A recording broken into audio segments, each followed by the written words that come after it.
Hello everyone, I am Rishi Kumar Khandelwal, teaching mathematics in Pravara Science Academy, Loni. Today I am going to start the class 12 chapter, trigonometric equations. Okay, so let us start the topic.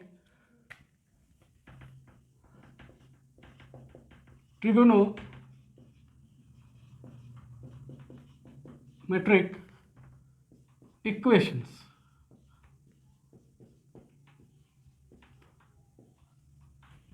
ठीक है, सो आप लोगों ने trigonometry पढ़ी है, आपके 11th standard में भी पढ़ी है, आप पिछले छोटे स्टैंडर्ड्स में भी पढ़ी है आपने। इक्वेशंस भी आप लोगों ने पढ़ा है। इक्वेशंस फॉर एग्जांपल आप देखो, डिफरेंट टाइप ऑफ इक्वेशंस अगर आप देखो, सबसे पहले लीनियर इक्वेशन है ना,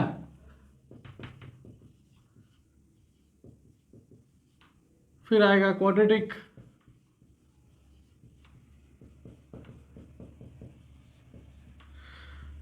next cubic,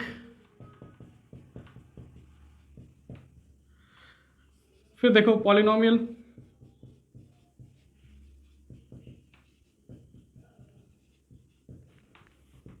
and next see transcendental. ठीक है ना,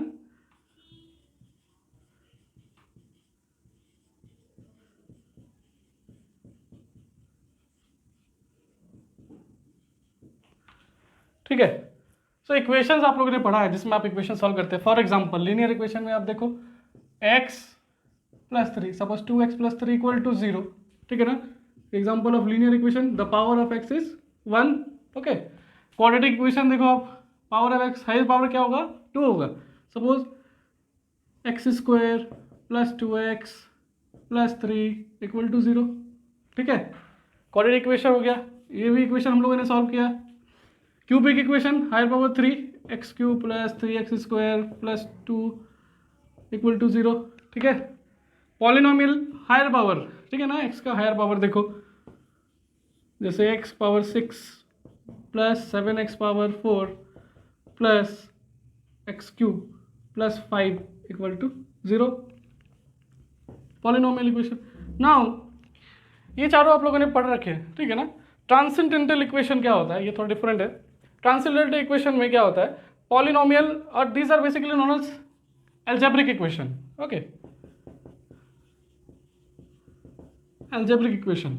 now in transcendental equation no algebra like this x square x or x cube, no, these algebraic functions are involved. Here in transcendental equation, transcendental functions are involved. For example, trigonometry.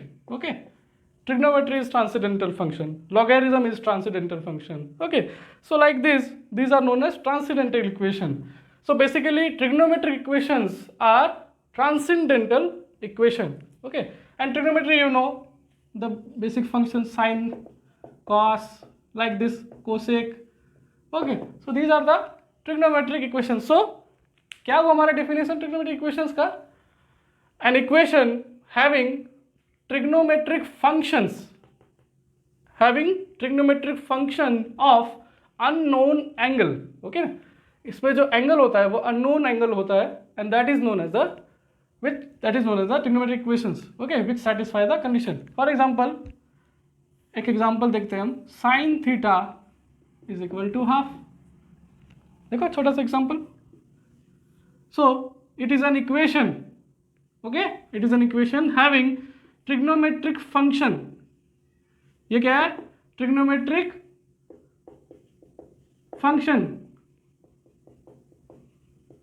Of unknown angle,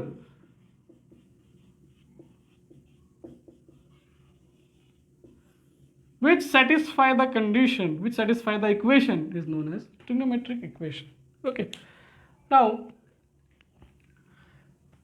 इस chapter में हम trigonometric equation के solution देखेंगे। ठीक है ना, solution का मतलब क्या हुआ, सॉल्यूशन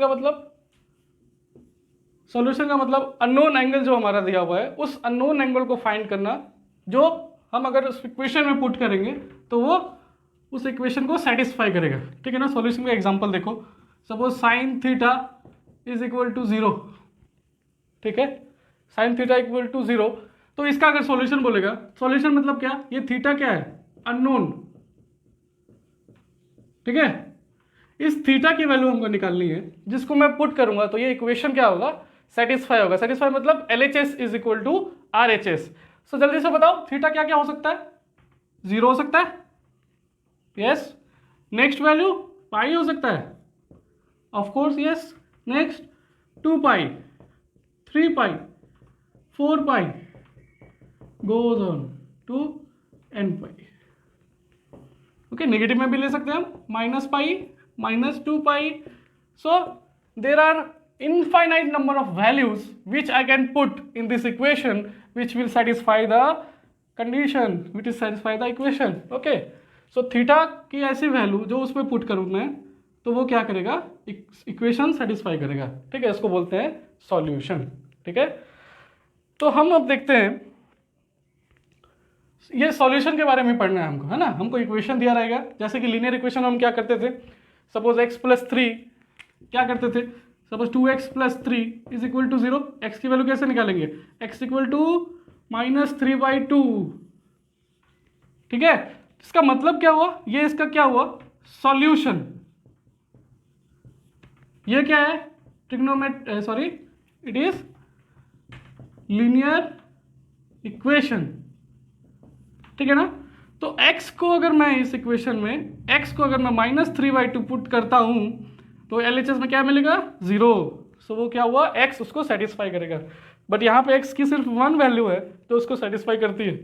ओके, यहाँ x की सिर्फ 1 एंड ओनली 1 वैल्यू जो उसको सेटिस्फाई कर रही है। लेकिन यहाँ पे क्या हो रहा है, यहाँ पे n नंबर ऑफ वैल्यूज है, तो यहाँ प्रॉब्लम हो रही है उनको। ठीक है ना, किसी ने आपसे पूछा, सपोज ये क्वेश्चन आपको दिया, ठीक है ना, बताओ साइन थीटा इज 0, थीटा क्या होना चाहिए, तो आपने बोला 0। आपके फ्रेंड ने बोला, क्या बोला, 3 पाई सर, वो भी सही है। दूसरे फ्रेंड ने क्या बोला, नहीं 5 पाई, वो भी सही है। अब सब सही है, बट मैंने जो पूछा मुझे आंसर कुछ अलग इंटरवल में चाहिए था, आप लोगों ने अलग अलग बताया। ठीक है ना, तो यहाँ प्रॉब्लम क्या है, हमको सिंप्लीफाई करना है सॉल्यूशन को। ठीक है ना, सॉल्यूशन को हमको सिंप्लीफाई करना है, उसके लिए ये चैप्टर है। ठीक है ना, different solution and simplified. For example I am writing, इस सॉल्यूशन को कितने टाइप है हमको बस वही पढ़ने हैं इस चैप्टर में। ठीक है ना, the types of solution. Okay, so इसमें हमको पढ़ना है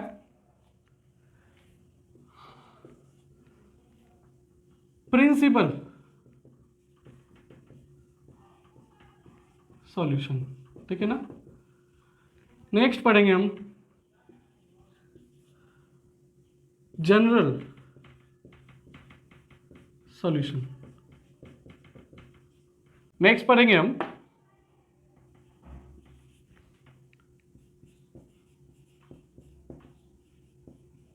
particular solution. So 3 types of solution पढ़ने हैं हमको। किसके पढ़ने हैं, ट्रिग्नोमेट्रिक इक्वेशन के 3 टाइप्स ऑफ सॉल्यूशन। 1 बाय 1 आपको बताता हूँ, एग्जांपल देखिए। ठीक है, प्रिंसिपल सॉल्यूशन मतलब क्या,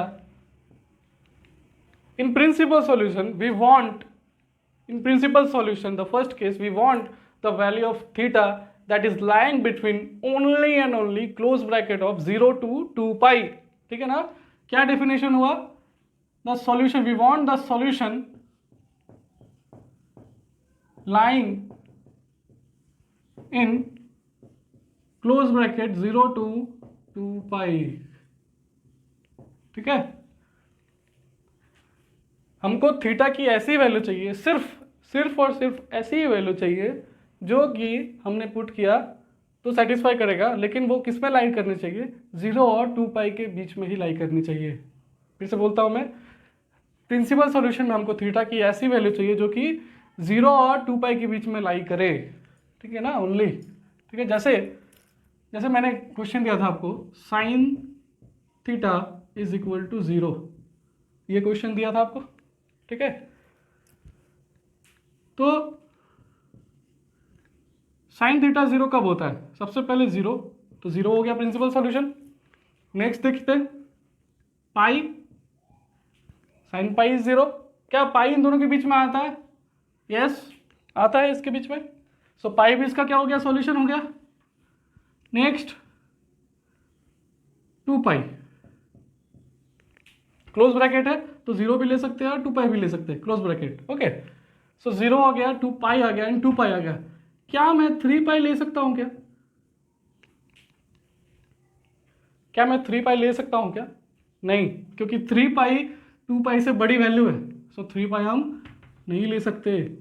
सिमिलरली माइनस पाई भी नहीं ले सकते। अगर प्रिंसिपल सॉल्यूशन पूछा गया हमसे तो क्या लिखेंगे? सिर्फ 0 और 2 पाई या उसके बीच के अंदर की वैल्यू, ठीक है ना, 0 एंड 2 पाई के बीच की value, so it is 0 pi and 2 pi, so only 3 values are there for principal solution. तो अब अगर मैंने आपसे क्वेश्चन किया कि sine theta 0 and tell me the principal solution, ठीक है ना, तो बच्चों क्या क्या बोलेंगे? सभी बच्चों का एक ही जवाब आएगा कि सर 0 पाई एंड 2 पाई, है ना। अगर मैंने आपसे पूछा कि साइन थीटा 0 के सॉल्यूशन बताइए, लेकिन वो होने चाहिए प्रिंसिपल सॉल्यूशन बताइए, तो आप क्या बोलोगे? 0 पाई 2 पाई। आपके फ्रेंड क्या बोलेंगे? 0 पाई 2 पाई। उसके फ्रेंड क्या बोलेंगे? 0 पाई एंड 2 पाई। सबका आंसर सेम आएगा। तो ये हमने किया, कैटेगराइज किया सॉल्यूशन को, ठीक है। नेक्स्ट बढ़ते हैं जनरल सॉल्यूशन। जैसा नाम ही आपको दिख रहा है यहाँ पे, जनरल मतलब क्या है? जनरल मतलब कोई भी वैल्यूज, जनरल वैल्यूज, ओके। ये कोई भी रिस्ट्रिक्शन नहीं है यहाँ पे, है ना, कोई वैल्यू आप बता सकते हैं, ठीक है ना। जैसे साइन थीटा इक्वल टू 0, ठीक है, इसको मैं बोल सकता हूँ 0 पाई 2 पाई 3 पाई 4 पाई 5 पाई 6 पाई 9 पाई 11 पाई, कुछ भी बोल सकता हूँ, माइनस पाई -3 पाई, ठीक है, कुछ भी बोल सकता हूँ मैं आपको, ठीक है। लेकिन उसको एन की टर्म में लिखना है हमको, जनरलाइज्ड फॉर्म में लिखना है हमको, है ना। तो जनरलाइज्ड फॉर्म में मतलब एक फॉर्मूला आएगा यहाँ पे, ठीक है। जनरल सॉल्यूशन में क्या होता है? वन टाइप ऑफ फॉर्मूला आता है। जैसे इस केस में क्या फॉर्मूला आएगा? Theta is equal to n pi where n belongs to I, ठीक है। थीटा क्या होना चाहिए? मल्टीपल ऑफ पाई होना चाहिए, एन पाई। जैसे दिख रहा है आपको, ट्रेंड दिखा, आपने एक फॉर्मूला बना लिया, आपने ये सब सॉल्यूशन दिखे, उन सॉल्यूशन मिला के आपने एक फॉर्मूला तैयार किया, तो उसमें क्या क्या वैल्यूज आया? एन पाई आया, ठीक है ना। N belongs to integer, set of integers. तो आप देख भी रहे हैं, 1 पुट 0 से स्टार्ट करते हैं, 0 किया तो 0 आएगा, 1 किया तो पाई आएगा, 2 किया तो 2 पाई आएगा, 3 पुट किया तो 3 पाई आएगा। Similarly goes on, n minus भी पुट कर सकते हैं, प्लस भी पुट कर सकते हैं। तो ये इस तरह के सॉल्यूशन को बोलेंगे हम जनरल सॉल्यूशन, ठीक है। नेक्स्ट पर्टिकुलर सॉल्यूशन अगर आते हैं, पर्टिकुलर जो शब्द से ही दिख रहा है आपको, सो this is particular solution means what? It is asking the values of theta that is lying between a specific interval, not in only principal interval. It can ask the value of theta that is lying between a particular. For example, sin theta is equal to 0. Find the particular solution of theta which is lie between. आपको interval दे दिया, क्या interval दिया? Suppose 0 to 4 पाई, ठीक है। अब आपको बोला 0 और 4 पाई के बीच में सॉल्यूशन लिखना है, क्या क्या सॉल्यूशन होगा? 0 फिर क्या आएगा? पाई, फिर क्या आएगा? 2 पाई, फिर क्या आएगा? 3 पाई, फिर क्या आएगा? 4 पाई। यही सॉल्यूशन आए इसके, ठीक है। 5 solutions are possible for this equation, okay. 4 pi से बड़ी वैल्यू भी नहीं ले सकता हूँ मैं, 0 से छोटी वैल्यू भी नहीं ले सकता हूँ, क्योंकि क्वेश्चन ने हमें को बताया है कि 0 और 4 पाई के बीच ही वैल्यू चाहिए हमको, उसके बाहर भी नहीं, ठीक है। तो ये इसके वैल्यूज आ गए। So this 3 type of solution we will going to learn, okay. So one by one I am going to discuss, okay. Let us discuss the principal solution. सबसे पहले देखते हैं cos theta is equal to suppose 1 by root 2, ठीक है। cos theta equal to 1 by root 2। आप इसके solution को दो मेथड, एनालिटिकल एंड ग्राफिकल, दोनों ही आप बता सकते, लेकिन ग्राफिकल के लिए आपको ग्राफ आने चाहिए, ठीक है। एनालिटिकल में देखो, cos theta equal to half 1 by root 2, मतलब कि क्या? थीटा को मैं क्या रखूं तो 1 by root 2 मिले, ठीक है ना। आंसर क्या आएगा आपका? सबसे पहली वैल्यू क्या आएगी? Pi by 4, okay. Next value निकालने के लिए हमको क्वाड्रेंट यूज करना होगा, ठीक है। It is for all positive, here sine and its co function cosec positive, all sine tan, so it is tan and cot, these are positive, and here sec, cos and sec, these two are positive, ठीक है। सो अपने को 1/√2 value चाहिए, है ना। ये angle क्या होता है 0, ठीक है। ये कितना होता है π/2, एंटी क्लॉकवाइज डायरेक्शन में जाते हैं हम, ठीक है ना। ये कितना होगा 2π, sorry this will be pi, this will be 3π/2, this will again for one complete rotation it becomes 2π, okay, and goes on, this rotation goes on, ऐसा आपने पढ़ा है क्लास 11 में। सो हमको π/4 वैल्यू चाहिए, ओके, एंड +π/4 प्लस 1/√2 है, ठीक है ना, प्लस 1/√2 है हमारे क्वेश्चन में। तो प्लस कहाँ होता है कॉस, फर्स्ट क्वाड्रेंट में होता है जो मैंने लिख दिया 1/√2, ठीक है। सेकेंड में होता है क्या, नहीं। थर्ड में क्या, नहीं। फोर्थ में होता है, देखिए आप देखिए फोर्थ में कॉस पॉजिटिव होता है। तो फोर्थ के लिए क्या करना पड़ेगा हमको, it is one value is π/4, next value it is equal to 2π minus π/4। ये 2π लाइन है, 2π माइनस मतलब इसके नीचे चाहिए हमको, तो क्या करेंगे 2π minus π/4 it is equal to 7π/4। So क्या क्या सॉल्यूशन आ गए, π/4 एंड 7π/4 ओनली। अगर प्रिंसिपल सॉल्यूशन पूछा आपसे तो क्या आंसर होगा आपका π/4 एंड 7π/4, इसके आगे भी नहीं और इसके पीछे भी नहीं, क्योंकि इसके आगे अगर मैं जाऊंगा 2π प्लस हो जाएगा, वो नहीं चाहिए हमको, ठीक है ना। हमको क्या चाहिए 0 और 2π के बीच में, मतलब कि क्या, ये एंगल अगर वन कंप्लीट रोटेशन बनाता है बस उतनी ही वैल्यू चाहिए। In principal solution we want the solution of the trigonometric equation, we want the value of theta that is lying in the only one complete rotation. एक complete rotation में जो solution मिलते हैं हमको वो बोल देंगे प्रिंसिपल सॉल्यूशन, ठीक है। और एक एग्जांपल लीजिए, sine theta is equal to √3/2, simple question, ठीक है। सो थीटा की पहली वैल्यू बता दो बहुत जल्दी, 60 डिग्री यानी कि π/3, है ना। प्रिंसिपल सॉल्यूशन क्या होगा, एक तो π/3 होगा फर्स्ट क्वाड्रेंट में, नेक्स्ट क्या होगा इसमें होगा, और साइन, ये साइन का घर है, ठीक है ना।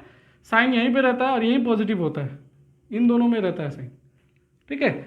सो इसको कैसे लिखेंगे हम, पाई माइनस, पाई से कम है तो pi minus, so it is pi minus π/3, so क्या होगा π/3 comma minus 2π, so it is 2π/3।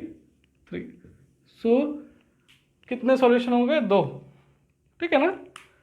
In between 0 to 2π angle the two solution are possible, π/3 and 2π/3। So this is principal solution, very easily, ठीक है। अगर graphically आपको देखना है, graphically भी आप देख सकते हैं, कोई प्रॉब्लम नहीं है। क्या करना पड़ेगा, कॉस का ग्राफ बनाएंगे,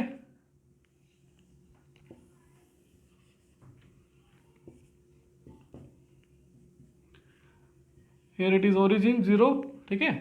कॉस 0 पे क्या होता है 1 होता है, ठीक है। ये एंगल इधर हम क्या लेते हैं थीटा, ठीक है। यार y equal to cos theta का ग्राफ बनाते हैं, ठीक है ना। So it is y theta dash, फिर y and it is y dash, ठीक है ना। सो 1 पे स्टार्ट होता है और 90 डिग्री यानी कि π/2 पे 0 होता है, ठीक है। सो डायरेक्ट ये कितना होगा π/2 and then again goes down and goes up, ठीक है, and then again like this it will go, ठीक है। So 0 here it is π/2, here it is pi, here it is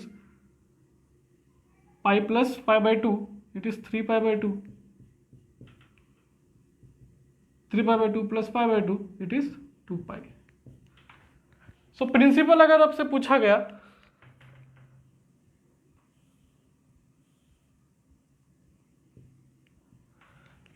उसके आगे भी होगा पर उसके आगे की जरूरत नहीं, क्योंकि प्रिंसिपल में 0 और 2π के बीच में ही हमको रेस्ट्रिक्ट रहना है, ठीक है। सो ये वैल्यू, ये नेगेटिव कम से कम कितनी वैल्यू हो सकती है -1, maximum 1 and minimum -1. So cos theta का एक ग्राफ आ गया. ठीक है. नाउ 1/√2 1/√2 यहाँ कहीं पे भी होगी, इन दोनों के बीच होगी. ठीक है. तो सपोज यहाँ कहीं है. अगर क्वेश्चन आपको आता है जैसे कि कॉम्पिटिटिव एग्जाम्स में क्या आते हैं, find the number of solutions और नंबर ऑफ प्रिंसिपल, कैसा भी क्वेश्चन है, प्रिंसिपल सॉल्यूशन या सॉल्यूशन जो भी, अगर आपको दिया रहे, प्रिंसिपल बोला तो क्या 0 to 2 पाई, पर्टिकुलर बोला तो क्या 0 to, अगर उसमें लिमिट दिया रहेगा तो 0 to 2 पाई और 3 पाई और 4 पाई और -पाई 2 पाई कुछ भी रहेगा. सो अगर प्रिंसिपल सॉल्यूशन आपको पूछा तो आप एक लाइन खींचा, आपने कितना का खींचा 1/√2. सपोज y इक्वल टू 1/√2 यहाँ पे है. सो ये कहाँ कट किया, एक यहाँ पे और एक यहाँ पे. सो नंबर ऑफ सॉल्यूशन कितना हो गया 2. ठीक है. और क्या क्या हो गया, क्या क्या हो गया बताओ. सो पहली वैल्यू तो हमको मालूम ही है, ये कितनी होती है, it is equal to π/4. And next value क्या होगी, नेक्स्ट वैल्यू क्या होगी 2 पाई माइनस. ठीक है. ये 2 पाई माइनस π/4. सो ये जो वैल्यू आई इसको कैसे दिखाएंगे, 2 pi minus π/4 it is equal to 7 π/4. So ऐसे करेंगे ग्राफिकली. ठीक है. जस्ट जो दिया है उसको हम यहाँ पे देखेंगे, उसको प्लॉट करेंगे डैश लाइन से, और जितने पॉइंट्स हैं वो ऐसे निकाल लेंगे हम. ठीक है. So these are the methods to solve the questions by analytically and graphically.